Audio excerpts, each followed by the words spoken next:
Selama saya belajar mengenai investasi, entah itu saya mengikuti seminar maupun saya membaca buku-buku mengenai investasi, kenaikan harga saham seringkali disebabkan oleh karena kinerja keuangan yang membaik maupun valuasi yang murah. Tapi, di Bursa Efek Indonesia ada salah satu saham yang kinerja keuangannya biasa aja dan juga valuasinya nggak bisa dibilang murah, tapi harga sahamnya naik karena ganti logo.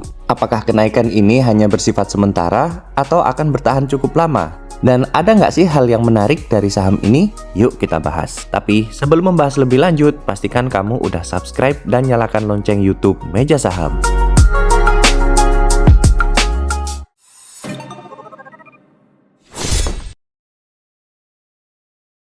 Jika kita lihat kinerja keuangan AGRO, pernah minus dalam di tahun 2021 ya teman-teman. Minus di Q3 tahun 2021 sebesar 1,8 triliun rupiah. Barulah kemudian di tahun 2022 kinerja keuangannya perlahan mulai membaik. Dan di tahun 2023 ini kinerja keuangannya bisa dibilang biasa aja. Karena dari Q1 hingga Q3 kinerja keuangannya itu biasa-biasa aja kalau dilihat dari sisi net income ya teman-teman. Jadi dengan begitu menurut saya memang kinerja keuangannya ini nggak terlalu bagus ya. Apalagi kalau teman-teman mau perhatikan pendapatan bersih perusahaan diperoleh dari penerbitan saham baru atau right issue, bukan dari meningkatnya jumlah pelanggan atau meningkatnya penjualan. Dan menurut saya hal seperti ini tuh kurang menarik ya teman-teman.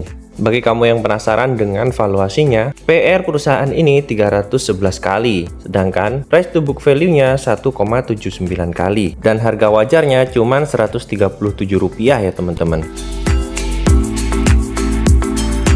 Jika kita lihat menggunakan candle Heikin Ashi, tanda-tandanya akan terjadinya pembalikan arah harga atau retracement mulai terlihat pada tanggal 2 November 2023. Dan ini dikonfirmasi oleh candle yang muncul pada tanggal 3 November 2023, di mana candle ini juga didukung oleh volume pembelian yang meningkat ya teman-teman. Selain itu, hal ini juga diperkuat oleh arah garis RSI yang mulai mengarah ke atas ya. Jadi, bisa dibilang dengan kondisi seperti ini, tanda-tandanya terjadi pembalikan arah cukup kuat teman-teman.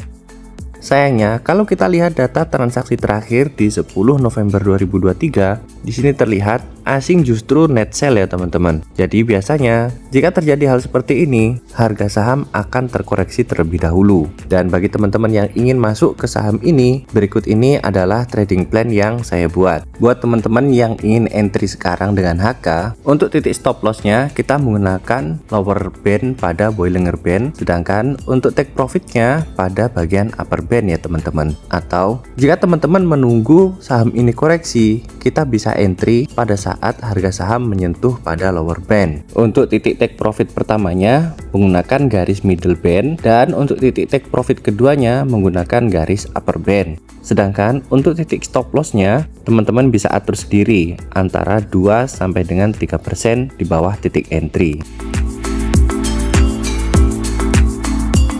Sebagai penutup, jika kita lihat dari sisi kinerja keuangan, saham ini memang belum menarik ya teman-teman. Ada baiknya kita menunggu dari rilis keuangan di Q4 2023 ya, untuk membuktikan apakah memang penggantian logo ini efektif terhadap kinerja keuangan perusahaan. Tentunya kenaikan kinerjanya bukan disebabkan oleh penerbitan saham baru maupun jualan aset perusahaan, tapi memang benar-benar dari peningkatan penjualan maupun penambahan pelanggan. Secara teknikal, memang pergerakannya cukup menarik ya teman-teman. Teman-teman juga perlu ingat, jika kita masuk dengan teknikal, maka keluarnya juga harus teknikal. Selain itu, jika kita masuk menggunakan teknikal, wajib hukumnya kita untuk disiplin. Karena kalau masuk dengan teknikal tapi nggak disiplin, ya siap-siap kita akan menerima kerugian yang cukup besar. Kalau menurut teman-teman gimana? Silahkan tulis di kolom komentar ya. Dan bagi kamu yang suka mengikuti info terkini mengenai saham dan juga pembahasan saham-saham yang menarik, yuk subscribe dulu YouTube Meja Saham.